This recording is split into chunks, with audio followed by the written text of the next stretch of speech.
Assalamualaikum Ibu. Sesuai dengan janji yang kita lakukan 2 jam yang lalu, sekarang saya datang lagi ya. Bagaimana perasaan Ibu? Baik. Apakah ada hal yang menyebabkan Ibu marah? Tidak. Oke, sekarang kita akan belajar cara mengontrol perasaan Ibu dengan kegiatan fisik untuk cara yang kedua. Mau berapa lama? Bagaimana kalau 20 menit? Boleh. Gimana kita akan bicara, Bu? Bagaimana kalau di ruang tamu? Kalau ada yang menyebabkan Ibu marah dan muncul perasaan kesal, berdebar-debar, mata melotot, selain nafas dalam bab, Ibu dapat melakukan pukul kasur dan bantal ya. Sekarang mari kita latihan memukul kasur dan bantal. Mana kamar Ibu? Oke.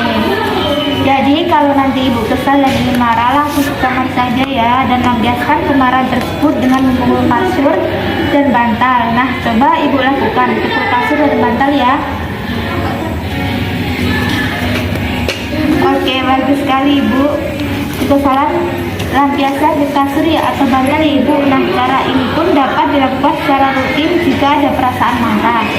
Kemudian jangan lupa merapikan tempat tidurnya ya.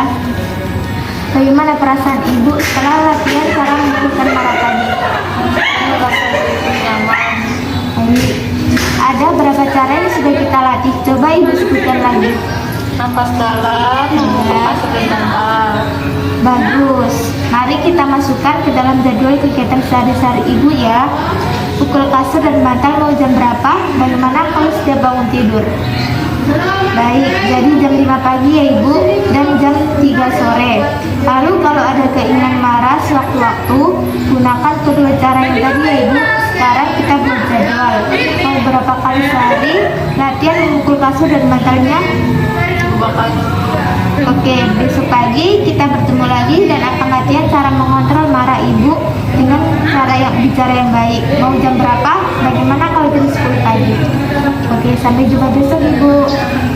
Assalamualaikum Ibu. Sesuai dengan janji kita yang kemarin, kita ketemu lagi. Bagaimana Ibu? Sudah lakukan latihan tarik nafas dalam dan pukul kasur bantal? Apa yang Ibu rasakan setelah melakukan latihan secara teratur? Saya merasa menjadi nyaman. Coba saya lihat jadwal kegiatan hariannya. Oke, bagus. Nah, kalau tarik nafas dalam dilakukan sendiri, artinya mandiri. Kalau diinginkan suster baru dilakukan tulis D, artinya dibantu atau diingatkan. Nah, kalau tidak dilakukan ditulis D, artinya belum bisa melakukan. Bagaimana kalau sekarang kita latihan cara bicara untuk mencegah marah? Gimana enaknya kita berbincang-bincang? Bagaimana kalau di tempat yang sama? Berapa lama Ibu mau kita berbincang? Kalau 15 menit? Oke. Sekarang kita latihan cara bicara yang baik untuk mencegah marah ya. Kalau marah sudah disalurkan melalui tarik nafas dalam atau pukul kasur dan bantal dan sudah lega, maka kita perlu bicara dengan orang yang membuat kita marah. Ada 3 caranya Ibu. Yang pertama, meminta dengan baik tanpa marah dengan nada suara yang rendah serta tidak menggunakan kata-kata kasar ya. Kemarin Ibu bilang penyebab marahnya karena minta uang sama suami Ibu. Coba Ibu minta uang dengan baik dengan cara, Pak, saya perlu uang untuk membeli buah. Nah, nanti bisa dicoba di sini untuk meminta baju ya Ibu. Coba Ibu praktekkan. Pak, saya perlu uang untuk membeli buah. Baik, bagus sekali Ibu. Untuk yang kedua, cara menolak dengan baik. Jika ada yang menyuruh dan meminta Ibu tidak ingin melakukannya, katakan, maaf, saya tidak bisa melakukannya karena sedang ada kerjaan. Coba Ibu praktekkan. Maaf, saya tidak bisa melakukannya karena sedang ada pekerjaan. Bagus sekali. Yang ketiga, mengungkapkan perasaan kesal. Jika ada perlakuan orang lain yang membuat kesal Ibu bisa katakan, saya jadi ingin marah karena perkataan itu. Coba Ibu praktekkan. Saya jadi ingin marah karena perkataan itu. Bagus sekali Ibu. Bagaimana perasaan Ibu setelah kita bercakap-cakap tentang mengontrol marah dengan bicara yang baik? Senang. Coba Ibu sebutkan lagi cara bicara yang baik setelah kita pelajari. Bagus. Sekarang mari kita masukkan ke dalam jadwal Ibu ya. Berapa kali sehari Ibu mau latihan bicara yang baik? 2. Oke, kita bisa buat jadwalnya Ibu. coba masukkan dalam jadwal latihan sehari-hari ibu, misalnya meminta obat, uang, dan lain-lain. Bagaimana kalau 2 jam lagi kita ketemu lagi ibu? Nanti kita akan membicarakan cara lain untuk mengatasi rasa marah ibu ya, yaitu dengan cara ibadah. Bapak ibu setuju? Mau di mana ibu? Di sini lagi? Baik, sampai nanti ya. Assalamualaikum ibu. Sesuai dengan janji saya kemarin, hari ini kita ketemu lagi ya. Bagaimana ibu? Sudah lakukan dengan tarik nafas dalam, pukul kasur bantal, bicara baik, dan sudah sholat? Betul. Apa yang ibu rasakan setelah melakukan latihan secara teratur? Coba kita lihat kegiatannya ya.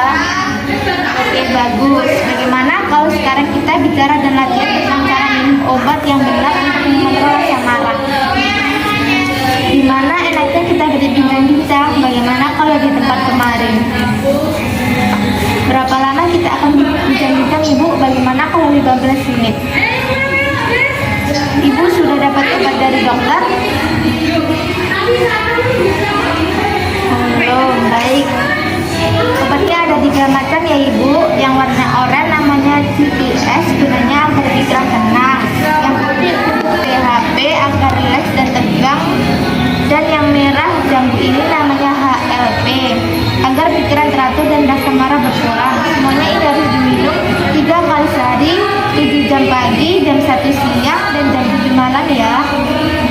Bila nanti setelah minum obat mulut ibu terasa kering, untuk membantu mengatasinya ibu bisa menghisap es batu. Bila terasa ada mata berkunang-kunang, ibu sebaiknya istirahat dan jangan beraktivitas dulu ya. Nanti di rumah sebelum minum obat, ibu lihat dulu label di kotak obat apakah benar. Nama ibu tertulis di situ, berapa dosis harus diminum, jam berapa saja harus diminum. Baca juga apakah nama obatnya sudah benar. Di sini saya minta obatnya pada suster, kemudian cek lagi apakah benar obatnya.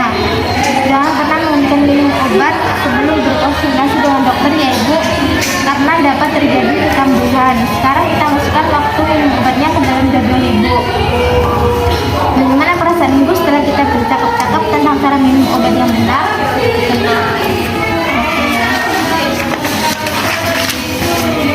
Coba ibu sebutkan lagi jenis obat yang ibu minum.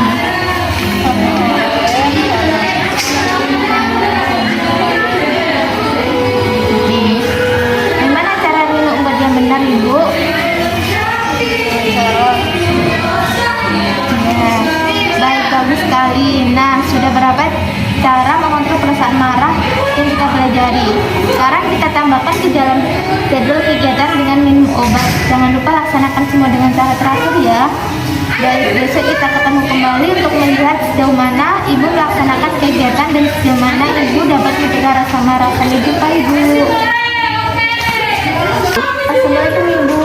Karena besok ibu sudah boleh pulang, maka sesuai janji kita sekarang ketemu untuk membicarakan jadwal ibu selama di rumah.